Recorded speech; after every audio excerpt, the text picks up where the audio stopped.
વધારે કપાસ વળતર છે એ તમને દેવાનું છે.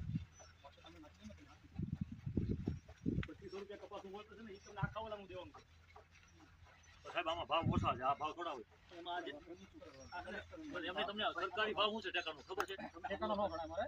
આમાં શું હોય ભાવ કેવી રીતે નક્કી કરે? ઉત્પાદન ખેતીવાડી તમે જેટલું આવે એ પ્રમાણે હોય ને એટીએમ સજીને વેતનના આંકડા લીધા હોય. સરકાર નક્કી કરે છે, અમારા ઘરના કોઈના ભાવ નથી.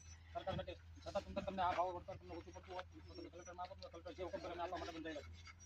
એવી અમારી વોકાત નથી, થોડું અહીં કામ થાય કલેક્ટર પાસે જવાનું. નહીં, જે તે જિલ્લાના કલેક્ટર નિમણૂક આપણે પણ તમારે જબરદસ્તી જાય કામ કરાવી લેવું છે એવું ગણતરી છે ને તમારે પ્રોટેક્શન કરાવી ઈ છો ને, પણ બીજું તો હું એકલો પડું છું બરોબર, તમે જાજા તો બાકી મારી પાસે આપણી સહમતી એવી નથી ભાઈ.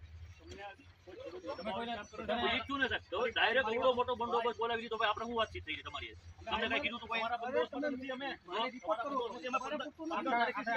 મોટું કામ એવું કે તમે હતા તો નહીં કોઈ દીધું ક્યાંય મેં હું અહીંયા તો આપણે કેટલી બેઠા કાયમી માટે હું અહીંયા આવું છું, કાયમી માટે તમારા ભાઈ છે ને રોડ વાળી કોની વાળી છે પૂછો ને, પોલીસ કેટલી હોય છે અંકુભાઈને ને પૂછો વાત સાચી. અમે દરરોજ હોઈએ છીએ બંદોબસ્ત, એવું નથી કઈ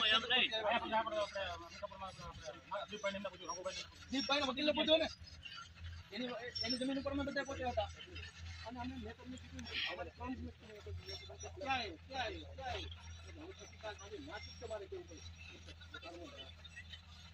એ તો નાટ પાડે ને ગોહાણનું હોય તમે જબરદસ્તી આ કામ કરાવી દીધું એવું થયું ને.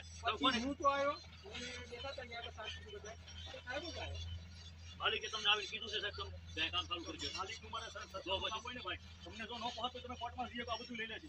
નામદાર કોર્ટ હુકમ કરશે કે તમારા બધી લાઈન રાખી લઈ લેજો. તમે તમારું બધું ડબલ તમને વળતર છે નામદાર કોર્ટ હુકમ કરે બરોબર. બાકી કઈ ખોટા હેરાન કરવાની માંગતા